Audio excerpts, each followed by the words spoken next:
Assalamualaikum warahmatullahi wabarakatuh. Kita mulai lagi ya. Untuk slide terakhir, tadi kepotong karena waktunya habis. Di sesi sebelumnya, kita sudah perkenalan tentang apa itu penelitian kuantitatif. Kita belajar paradigmanya, pendekatan penelitian dalam psikologi apa. Ada 3 tadi ya, ada kuanti, kuali, dan campuran. Kemudian kita belajar apa itu desain penelitian, apa itu metode penelitian, dan pertanyaan penelitian. Dan yang perlu saya garis bawahi adalah metode apa yang kita gunakan untuk penelitian itu tergantung pada pertanyaan penelitian kita. Jadi gitu. Jadi kita tidak boleh memilih metode itu berdasarkan keinginan. Kita harus tahu betul persoalan apa yang mau kita teliti, pertanyaan apa yang kita punya. Nah, dari situlah kita mencari metode apa yang sesuai untuk menjawab pertanyaan tersebut. Di sesi kali ini, kita akan mencoba mendiskusikan tentang kapan sih sebetulnya pendekatan kuantitatif itu digunakan. Nah, pada situasi-situasi apa kita seharusnya menggunakan pendekatan kuantitatif?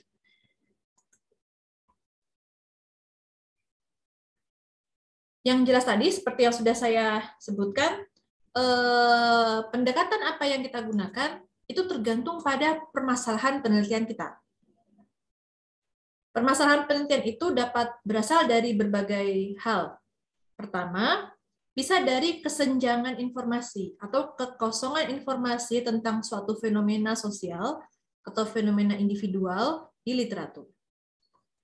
Misalnya ada fenomena yang sebelumnya sama sekali belum pernah diteliti orang, kemudian kalian cari di buku-buku, di artikel-artikel kok tidak ada penjelasan tentang itu ya. Nah, itu jadi permasalahan penelitian karena ada kesenjangan informasi. Contoh kesenjangan informasi itu saat ini ya, ada pandemi COVID. Pandemi COVID ini kan termasuk kejadian yang baru saja terjadi ya. Kemudian di fenomena yang baru terjadi ini, banyak orang beralih pada platform digital untuk bekerja. Oke. Orang dari pagi sampai malam bisa bekerja di depan komputer. Sebelumnya sudah ada riset-riset tentang teknostress.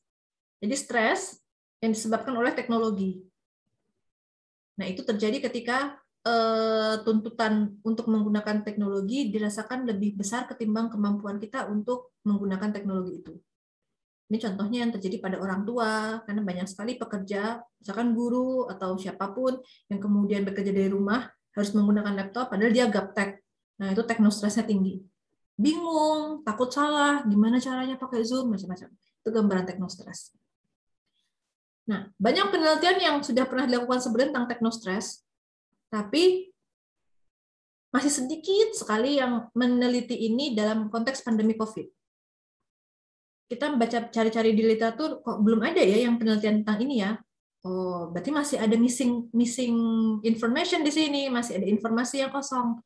Nah, ini berarti menjadi permasalahan yang menarik untuk diteliti. Penelitian kita akan bermanfaat untuk mengisi kesenjangan informasi tersebut. Kayak gitu. Yang kedua, permasalahan penelitian itu dapat berasal dari hasil-hasil penelitian yang bertentangan. Penelitian A menemukan begini, penelitian B yang tentang hal yang sama, tentang permasalahan yang sama menemukan begitu. Ini berarti menarik untuk diteliti. Karena ada hasil yang bertentangan, kesimpulannya belum bisa didapat. Ini sebetulnya pengaruhnya positif atau negatif ya. Kayak gitu. Ini contohnya dari riset yang baru-baru ini saya lakukan. Saya ingin mengetahui tentang pengaruh tingkat pengetahuan terhadap kesediaan orang untuk divaksin. Ada penelitian sebelumnya mengatakan semakin banyak pengetahuan orang tentang penyakit, itu justru dia bersifat anti vaksin. Jadi kalau orang pengetahuan medisnya itu bagus, orang awam, masyarakat awam yang mengikuti isu-isu kesehatan, yang tahu vaksin itu apa, yang tahu banyak informasi lah, itu justru tidak mau divaksin. Ada yang mengatakan semacam itu. Tapi ada juga yang mengatakan pengetahuan itu penting untuk membentuk sikap yang positif. Semakin akurat pengetahuan yang dimiliki orang, Nah, maka dia semakin mau divaksin karena dia tidak tahu manfaatnya apa, semacam itu. Nah, ini kan hasil penelitian yang bertangan. Riset A mengatakan tidak ada pengaruhnya. Riset B mengatakan pengaruhnya negatif. Orang makin tahu tuh malah makin nggak pengen divaksin. Atau riset C malah mengatakan pengaruhnya positif. Kok semakin tahu itu malah makin pengen divaksin, kayak gitu. Nah, itu kan penelitian yang bertentangan hasilnya. Ini menarik untuk tahu sebetulnya ini di mana sih persoalannya kok bisa bertentangan. Nah, di sini bisa menjadi peluang untuk penelitian. Jadi ada hasil-hasil penelitian yang bertentangan. Yang ketiga, permasalahan penelitian itu bisa berasal dari topik-topik yang jarang dikaji. Isu-isu yang itu luput dari perhatian kebanyakan peneliti. Contohnya misalnya, psikologi kita itu kan berasal teori-teorinya dari psikologi barat ya. Oke, jadi banyak sekali riset-risetnya itu mengambil data dari masyarakat di barat. Bagaimana dengan masyarakat di Jawa? Misalkan seberapa besar sih penerimaan terhadap apa ya, kematian bagi orang yang religius dengan orang yang tidak, atau penerimaan terhadap kematian terhadap membandingkan antara orang yang agamanya Islam dengan yang kejawen, semacam itu. Kan riset-riset terhadap kaum yang minoritas yang itu jarang sekali diteliti. Nah, ini bisa jadi permasalahan penelitian yang menarik karena topik-topik itu jarang diteliti. Jadi terhadap misalnya kelompok-kelompok minoritas dan penganut penghayat kepercayaan.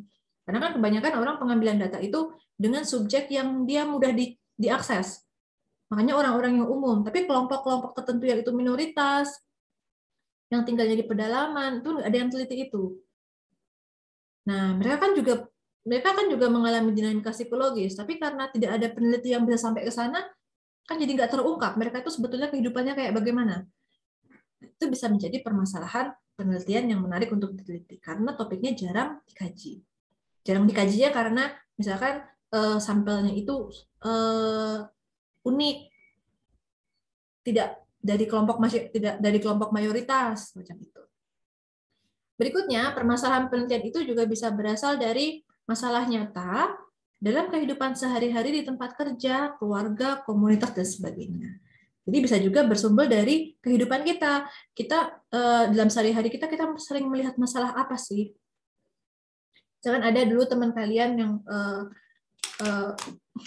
masuk psikologi karena kasihan sama orang gila di jalan. Hidupnya kok nggak jelas, makannya dari mana, kemudian kok cuma jalan aja di sepanjang kota, itu ada yang merawat atau tidak, semacam itu. Dia melihat dari kesehariannya di jalan raya, melihat orang dengan gangguan kejiwaan, terlantar, semacam itu. Jadi dia pengen tahu bagaimana sih sebetulnya sikap masyarakat terhadap orang dengan gangguan jiwa, gitu. Itu dari masalah. Misalkan dari masalah keluarga juga bisa. Mungkin ada dari kalian yang dalam keluarganya mengamati ada konflik atau orang tua yang bercerai.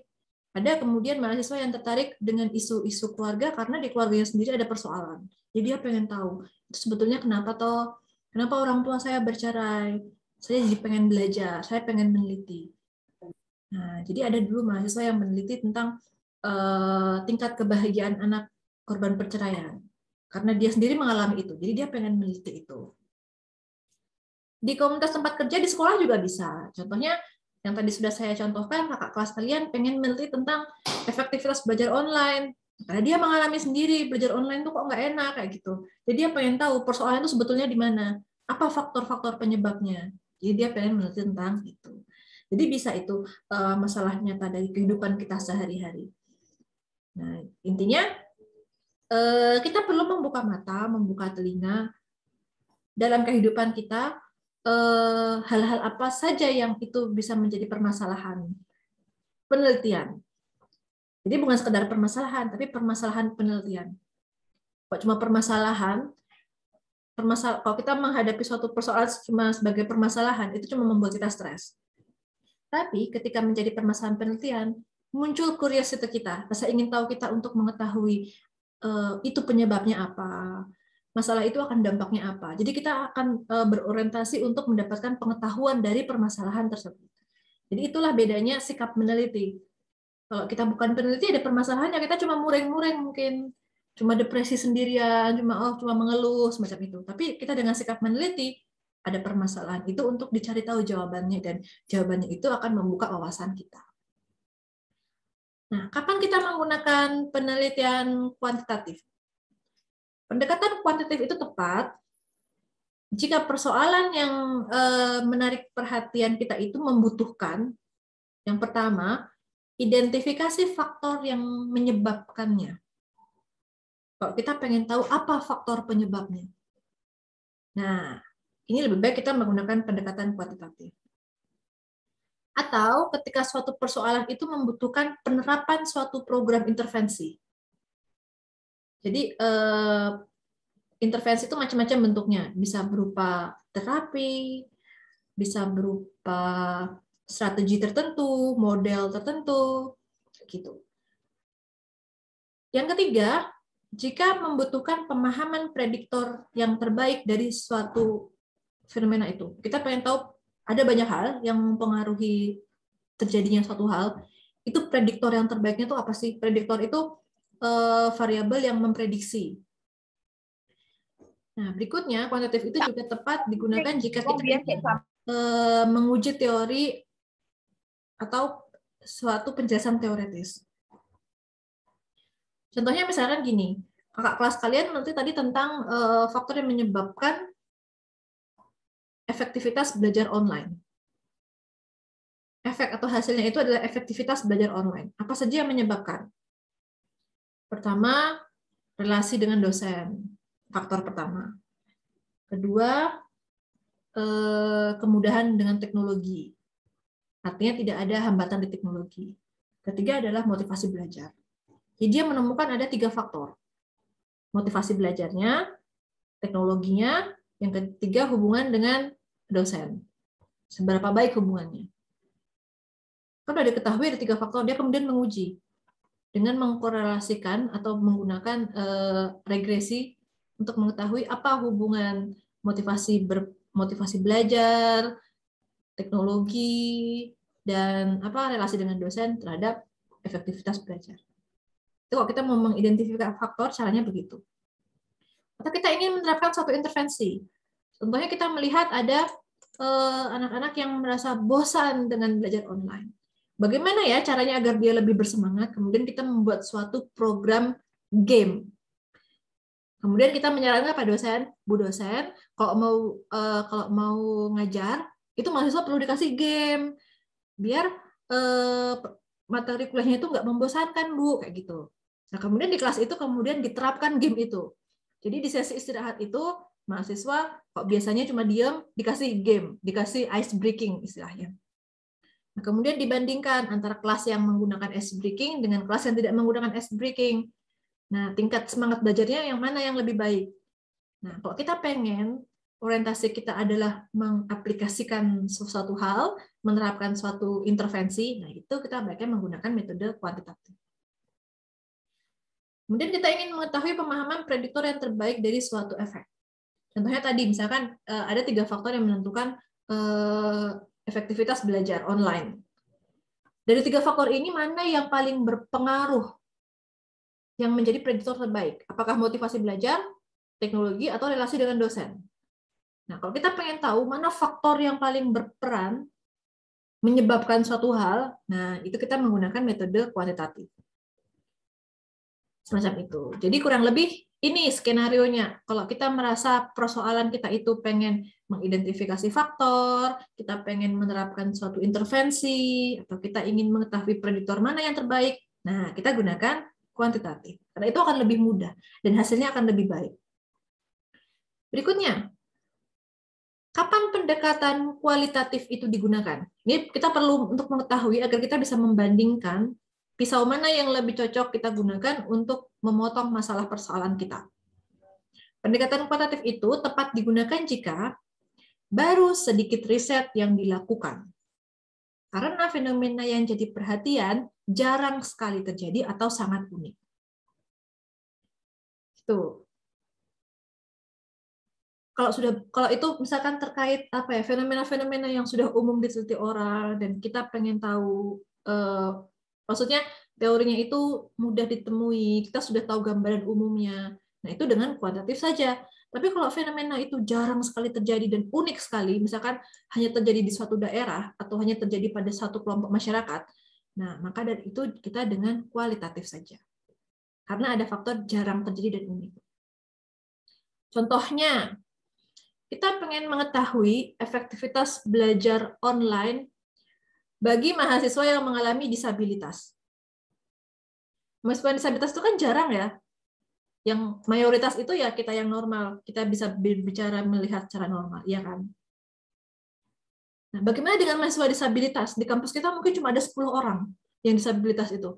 Yang nggak bisa mendengar, atau yang nggak bisa melihat, atau yang dia berbicaranya sulit, macam-macam lah kondisi disabilitas. Sudah banyak orang yang meneliti efektivitas belajar online pada populasi yang umum, orang-orang yang normal, tapi sangat sedikit sekali yang meneliti tentang efektivitas belajar pada orang-orang disabilitas, pada mahasiswa yang mengalami disabilitas. Nah, karena ada faktor keunikan, jarang terjadi, fenomenanya itu jarang terjadi, nah kalau kayak gitu kita lebih baik menggunakan kualitatif. Nggak bisa kuantitatif, karena subjeknya sedikit, fenomenanya jarang terjadi. Contoh lagi misalnya penelitian mahasiswa saya itu mau meneliti tentang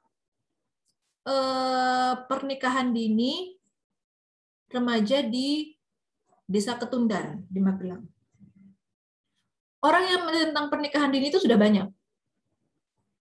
Tapi apa yang membuat di Desa Ketundan ini unik?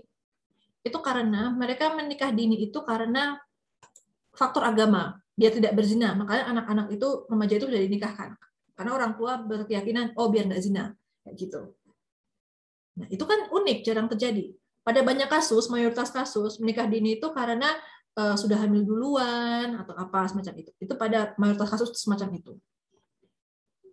Tapi di desa ini, ternyata ada orang menikah dini karena faktor agama. Kayak gitu. Nah, ini kan menarik nih. Karena kasusnya unik. Kalau kayak gini lebih baik dengan kualitatif, tidak bisa dengan kuantitatif. Karena riset yang tentang hal-hal yang unik dan jarang terjadi itu pasti baru sedikit. Gitu ya.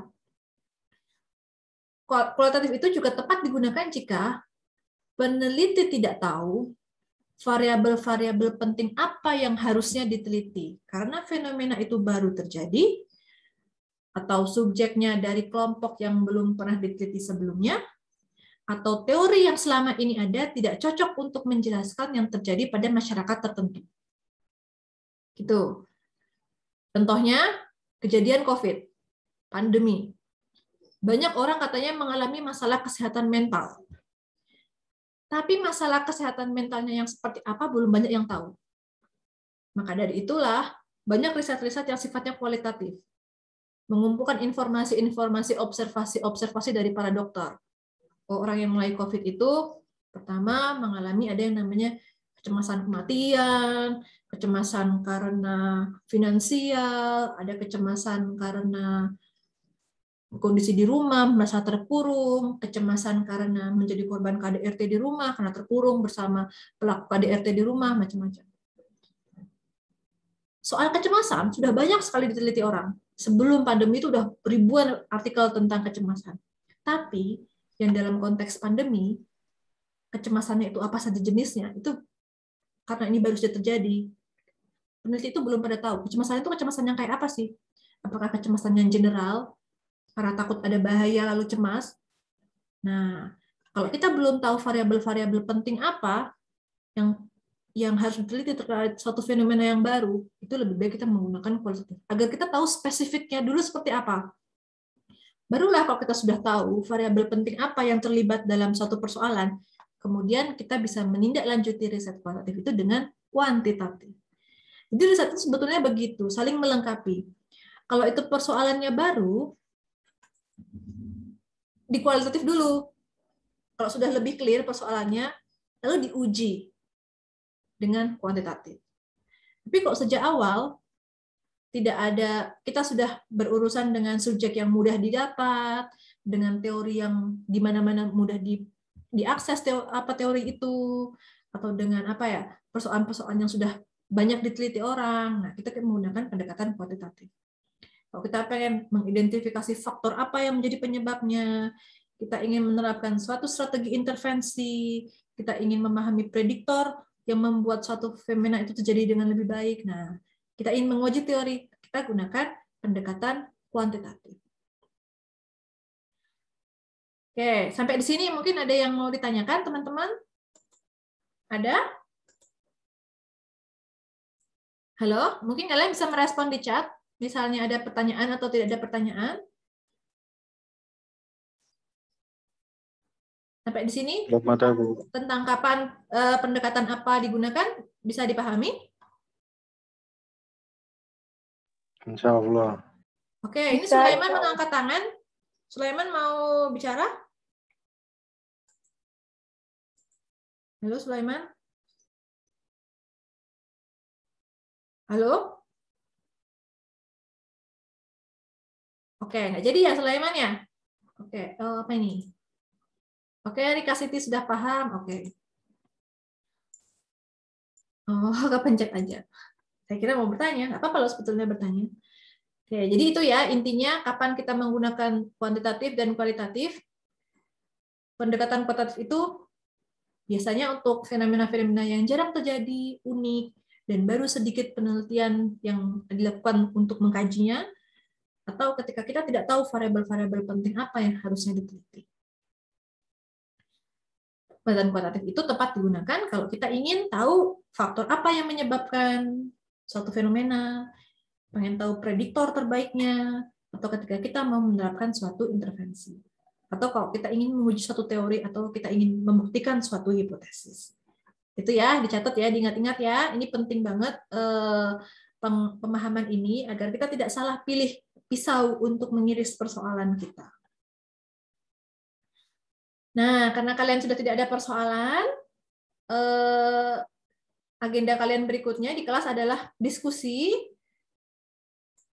Mari kita baca bagaimana yang harus kalian lakukan berikut ini. Kita masih punya waktu sekitar 10 menit. Kalian kan sudah membentuk kelompok belajar, ya kan? Nah, diskusikan bersama teman-teman di kelompok belajar yang berapa orang, 3 orang itu.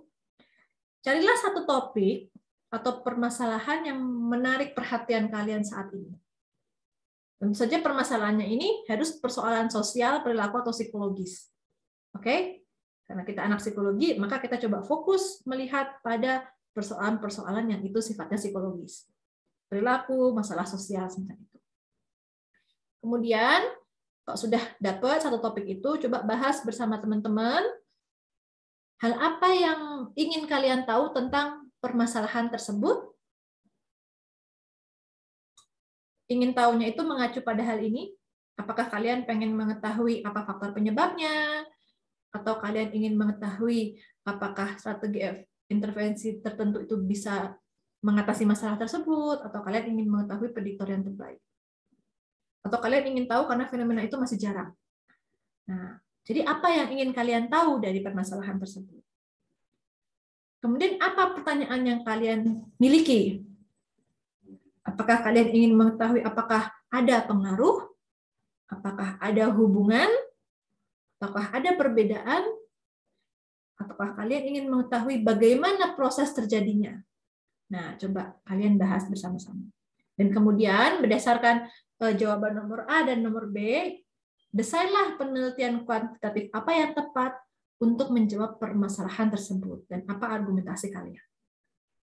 Ya, silahkan di screenshot persoalan diskusi kita. Nah, contohnya seperti ini. Jadi biar kalian bisa terpandu cara bekerjanya. Misalnya ini contoh yang saya berikan, topiknya takut divaksin COVID. Jadi saya mengamati banyak orang sampai hari ini tidak mau divaksin COVID.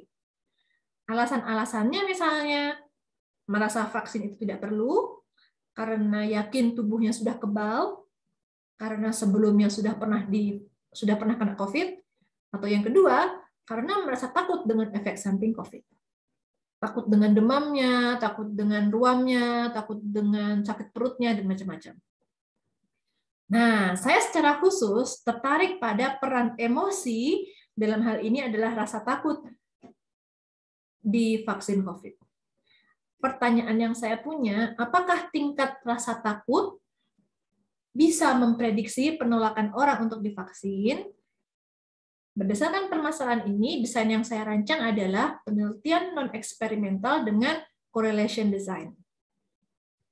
Caranya, saya akan mengukur tingkat rasa takut dan tingkat penolakan orang terhadap vaksin menggunakan kuesioner. Kemudian, saya akan mengkorelasikannya dengan teknik statistika.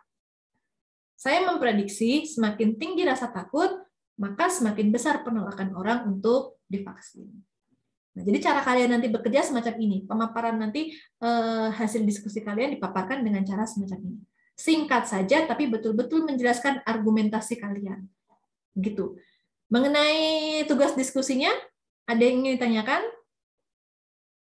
Jadi pertama adalah cari topik, permasalahan yang ingin diteliti, berdasarkan observasi apa yang terjadi di kehidupan kalian boleh, di keluarga boleh, di sekolah boleh, di kampus boleh, di masyarakat boleh, di mana saja boleh.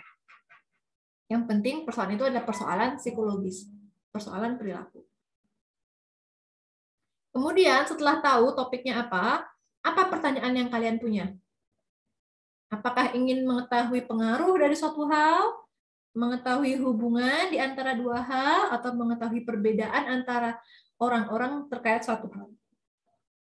Atau kalian ingin melakukan suatu intervensi agar masalah itu selesai? Nah, berdasarkan pertanyaan itu, kalian pilih desain penelitian yang tepat apa. Kemudian gambaran caranya bagaimana. Kayak gitu. Mengenai ini, ada yang ingin tanyakan?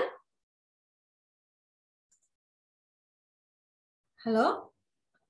Silakan mengenai tugas Tugasnya itu diskusi. bentuknya apa ya, Bu? Ini siapa yang berbicara? Royan. Oke, bentuknya apa? Luarannya cukup melaporkan saja hasil diskusi kalian. Laporan diskusinya kurang lebih semacam ini yang sudah saya contohkan. Nama dan NPM jelas ya, topiknya apa, permasalahan apa yang menjadi perhatian kalian, yang kalian ingin tahu, kemudian pertanyaan yang kalian punya apa, kemudian desain penelitian yang tepat untuk menjawab pertanyaan ini apa, kayak gitu. Kurang lebih semacam ini laporan diskusinya, singkat saja. Gitu Royan, bisa dipahami? Di Word ya, Bu? Di Word boleh, tapi kalau misalkan kalian pengen cepat langsung diketik di grup WA juga nggak apa-apa. Biasanya bisa langsung merespon. Biar teman-teman juga bisa melihat kayak gitu. Ini untuk tugas sekarang ya, Bu? Bukan buat Jumat. Tugas sekarang, karena kita masih punya 10 menit, kan ini kalau misalkan kalian paham materi ini, insya Allah cepat mengerjakan ini. Tapi kalau misalkan lama, ya kita tunda sampai hari Jumat. Tapi kok bisa hari ini. Kayak gitu. Nah, kita masih punya 10 menit sampai mata kuliah ini selesai. Gitu, Royan. Kalau misalnya 10 menit nggak selesai, ya kita jadikan tugas hari Jumat. Nanti pengumpulan tugasnya melalui link, tidak di grup. Kalau bisa selesai pagi ini, ya langsung aja di grup. Nanti langsung saya bahas kayak gitu. Baik, Bu. Teman yang lain mungkin ada yang mau bertanya? Teman-teman yang lain? Dia kayaknya ada ya. Siapa ya? Rika bukan ya? Halo, ada pertanyaan? Nah, untuk diskusinya tidak perlu rumit-rumit. Kalian bisa pakai video call di WhatsApp dengan kelompok kalian. Jadi langsung aja dibahas topiknya apa. Gak usah topik yang aneh-aneh, topik yang dari keseharian kalian. Tapi yang jelas itu masalah psikologis ya. Kayak gitu. Kemudian apa pertanyaan yang dimiliki dan desain rancangan penelitiannya seperti apa. Ini contoh dari saya, mungkin bisa disimpan, kalian foto atau apa. Nah, ini template cara pembahasannya semacam ini. Itu saja dari saya pikir untuk materi hari ini sudah cukup. Kita coba belajar menerapkan desain penelitian berdasarkan permasalahan. Untuk Angelia yang mungkin belum masuk grup, masuk ke kelompoknya ketua kelas saja ya, sama Royan dan timnya ya. Nanti tolong Royan, Angelia dibantu untuk belajar bersamanya. Ada pertanyaan sebelum saya Baik, Bu. akhiri? Kalau tidak ada, saya cukupkan untuk pemaparan materi. Terima kasih buat teman-teman yang sudah mengikuti dengan baik. Silahkan berdiskusi. Wassalamualaikum warahmatullahi wabarakatuh. Waalaikumsalam Waalaikumsalam warahmatullahi wabarakatuh.